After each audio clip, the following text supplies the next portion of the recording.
on était donc 4.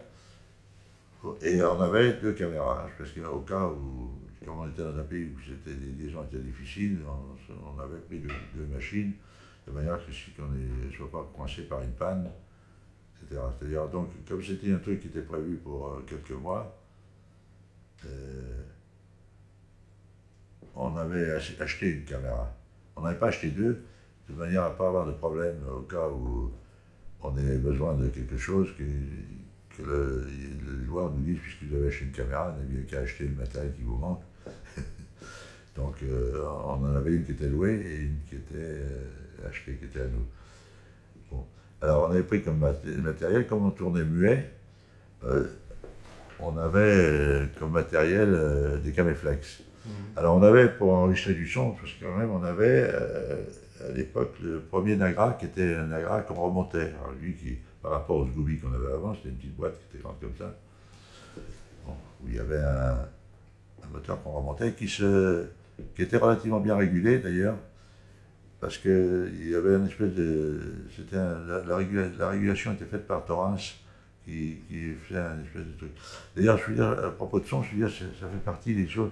Quand j'étais tout môme, je me souviens j'ai vu l'évolution du son, je veux dire, les premiers disques que j'ai vus, c'était des cylindres.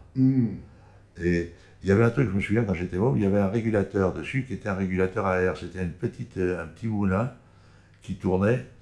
Et s'il tournait vite, il y avait les ailes s'ouvraient très légèrement, comme un régulateur centrifuge à billes, mais c'était des petites pales qui s'ouvraient très légèrement. Alors que s'il tournait trop vite, la pale s'ouvrait un petit peu, donc l'air freinait, il devait retomber. S'il ne tournait pas assez vite. Et je me souviens, quand j'étais tout môme, j'étais fasciné par ce petit engin qui tournait sans arrêt. Je ne savais pas à quoi ça pouvait bien servir, mais enfin, ça me paraissait très drôle.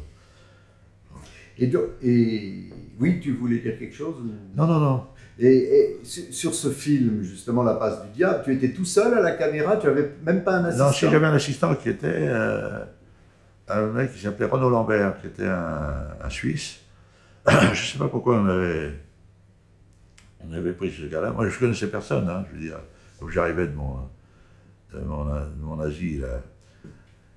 Donc on m'avait dit, comme assistant, on allait prendre Renaud Lambert, c'était un gros gaillard, et qui était assez marrant parce que, je veux dire, il avait le nom d'un montagnard suisse qui a une très grande réputation.